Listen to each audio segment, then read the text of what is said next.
What's up everyone? Welcome to another video here on the P1Doks Guide channel. Today I will be taking you around SEBRING International Raceway for a hot lap in the BMW GTP. I usually do the LMP2, so a bit different. But I've got a pretty solid lap here, a 45.330 on the P1Dok made by Jaded Munoz for this week.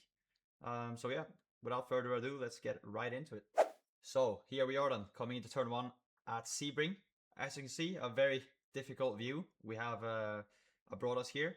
Not really any braking reference, and you can see the apex is completely blind from here. The only thing you can really look at from cockpit view here is this slight turn in the wall here. That's what you can sort of aim for to turn in at, not to brake at, but to turn in at. And if we just play this in slow motion here, you can see I brake slightly earlier, all the way up to the wall, and then turn in right when I get to that bend. Now, this corner requires very low peak braking, but you gotta try and hold it very consistently because you need a turn in immediately. You know, you're not trying to slow down first and then you have a hairpin where you're trying to trail brake all the way in. Here you're turning immediately when you brake. So you can't brake more than around like 40%. Very important that you hold that brake consistently until throttle. Now this is probably the only corner on the track where you can really smash the throttle, especially in the temps are quite low. You don't see this often in the GTP anymore. Another thing to note, if you want to have a reference, when you start approaching this cone right here, that's when you can really start applying throttle if you have braked right. Personally, I don't really use anything. I think it's more important to just focus on what's ahead, but it's a reference you can use if you find it easier. Obviously, hitting that throttle, using the entire track, slightly out on that curve. Coming into turn 2 here, try to line the car up straight. We talked about this in Mexico on the LMP2 lap guide as well. You want to try and have the car as straight as you can with as little steering input as you can before you hit the brake. This way you will be able to stop the car more quickly and also generate less heat in the tires, especially the front tires, so you can carry more speed into the corner and through the corner. Here we're peaking around 80% and braking at those 3 cones, quite perfect reference. Sort of tied in here. There's a bit more grip just going a bit inside of the middle here. Maybe it would be more logical to round it a bit more. It's just a really low speed corner and you want to get a good exit, but more grip if you go on the middle here inside of this line. Get super close to that curb. Don't touch it, but get super close to it. And this is a difficult part of the track. There's a lot of other difficult parts as well, but this is where it really starts. This is where you have to start being really good on the throttle to gain lap time. So you can see I'm really controlling it out here, not really getting to 100 until the car is absolutely straight. And then you can see really controlling it really well, going off the throttle when we go over this curve. It's very important. If you're too aggressive, you're gonna drop the rear and then straight into the wall you go. But yeah, if you survive that curve somehow, you're gonna be using this one as a reference for turn 5, I think this is. You're gonna turn in right after you pass that curve, and on the same time you're also gonna brake. Now we talked about this in turn 1. You're turning immediately and braking on the same time, so you can't peak a lot. You're also entering this corner at quite low speed, so can't brake more than around like 10%. Again, trying to hold that small percentage all the way in as consistently as you can. Try and not be too jumpy in it. I was a bit jumpy in it here, as you can see, but try and be consistent. Again, really early on the throttle here, but you gotta control it, right? You gotta wait until the car is straight when you can hit the 100% mark, really, and then avoid the big part of the exit curve. You can use it a little bit, but the big part you want to avoid. Going into cockpit here for the Hairpin then. Once again, thankfully, we have a great braking reference here. You see this black mark in the black part of the surface. So really what you want to look at here. When you arrive there, perfect mark to brake on. Pretty progressive braking here. There's it is SEBRING, you know. There's quite a few bumps in the braking, and you don't want to lock up.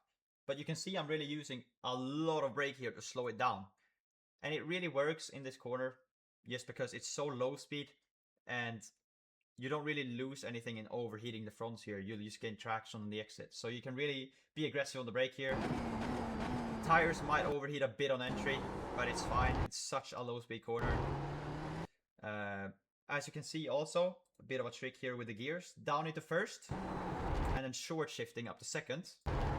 This will give us the opportunity to almost immediately press 100% throttle, as we have way less power going in the throttle. And then going back to chase here, you can use this gravel, I guess, really just the racing line to extend the exit. Off track is in the middle here with the chassis, so as you can see I got really close to it, but just about avoided it.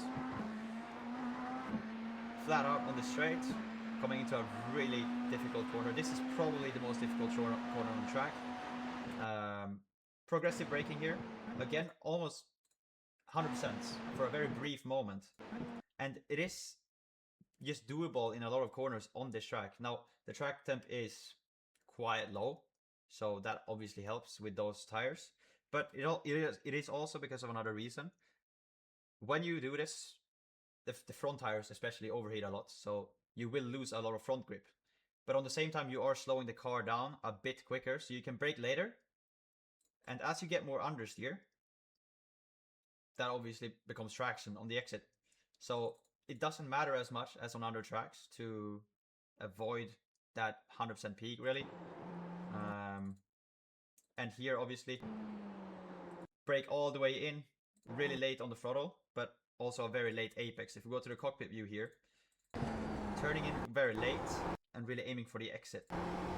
Now this is also just pure throttle control in all temps, and better setting, slightly going over that curve helps with the traction. It's just 100th quicker, 200th quicker, and then flat out as early as you can. It's very important that you get to 100% throttle here as early as you can, and if you feel snaps coming in the rear, just let it float out a bit more. It's fine. You can see I'm using a lot of the track there. Going back to the left here.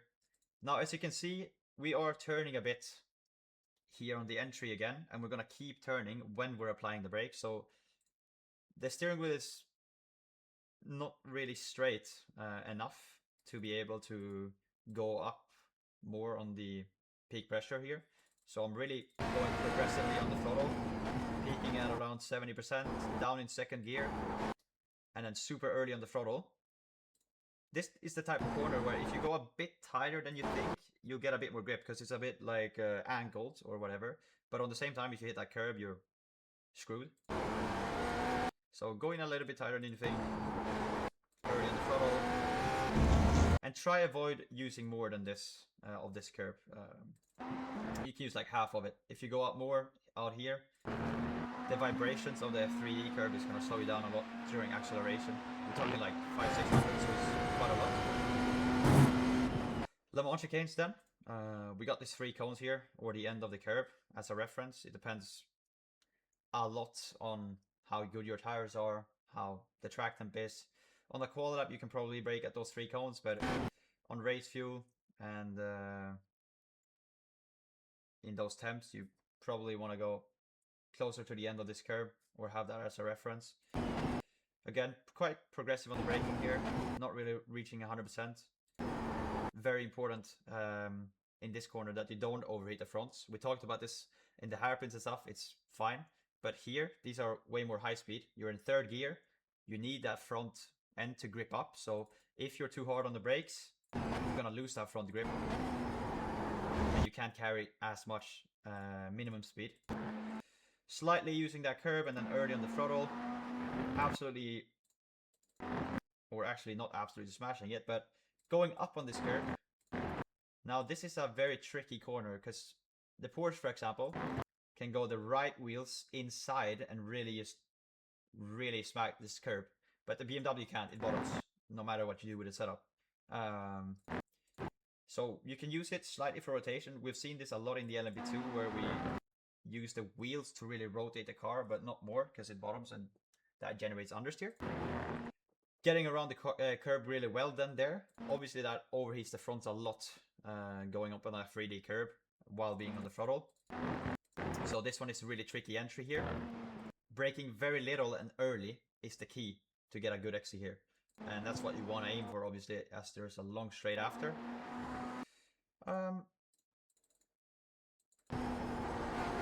me just second gear, yeah. So we're going down into second gear here.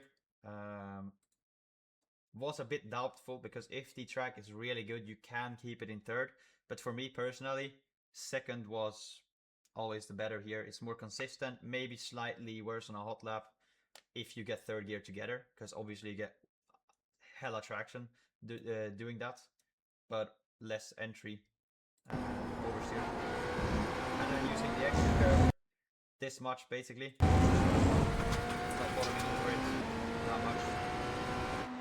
Coming down into the final corner of the track. Another really difficult one. Ending the lap the same way you started it, with a blind entry and apex. This time we have a braking reference though. These two blue cones here is where you want to start progressively, really progressively in this corner. Applying the brake, trailing off all the way in, cautious on the throttle, but as this is a quite high speed corner, you can still sort of get quite aggressive on it. The thing that is holding us back from getting even quicker to 100% throttle here is the bumps in the entire track. As you can see, the car is moving a lot. Early throttle, out all the way to that wall, third gear, and boom. That's a 45.330 around Sebring International Raceway. Let's get into the hot lap.